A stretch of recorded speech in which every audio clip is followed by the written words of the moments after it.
Diplomacy is no doubt a hot topic of the CPC National Congress, and China has always been committed to its foreign policy goal of promoting world peace and common development.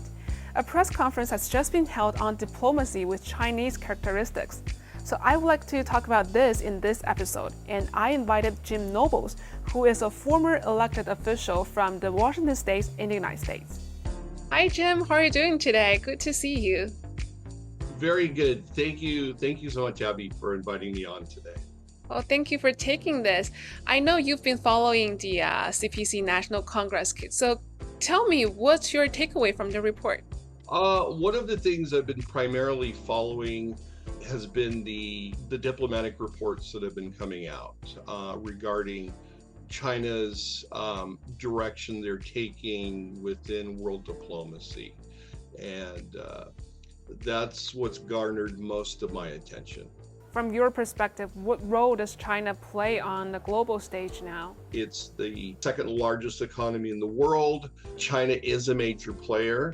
I remember obviously the song when I was at the Winter Olympics, for a shared future for everybody. I believe China has that ability and potential to bring some of the different players together that haven't been included. China, as we know, has been working with African countries, has been working with, obvious countries in Asia Pacific. China-U.S. relations is a very important part. And I'll just put this straightforward. It's a critical moment. Many intensive conflicts are in between. And actually, ahead of the opening of this Congress, the spokesperson actually said the most important event in international relations in the coming 5 decades will be for China and U.S. to coexist peacefully. So what's your take? Where does China-U.S. relations go from here? All right, I'm glad you asked that question. The United States and China, in a historical context, have been friends for more than 200 years. There were American Yankee Clipper ships in Guangzhou in the early 1820s. There had been quite a bit of trade. I look at it like a long-term friend, which we've had throughout our life.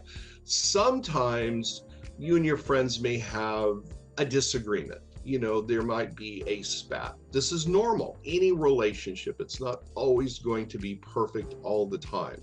However, I believe with our shared history that what's happening now with some of the trade issues and perceptions on both sides, I think this is just a short-term pause. I don't see really any reason for the U.S. to stop China's progression or the rise of China. It would benefit, obviously it would benefit U.S. markets, and worldwide it's to everybody's benefit.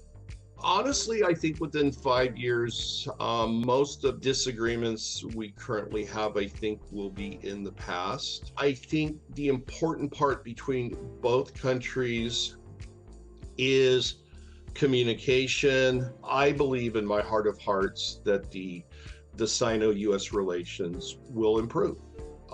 It's just, again, if history is any indicator, it has no reason not to. We'll move together forward into the future, and it will benefit both of our nations.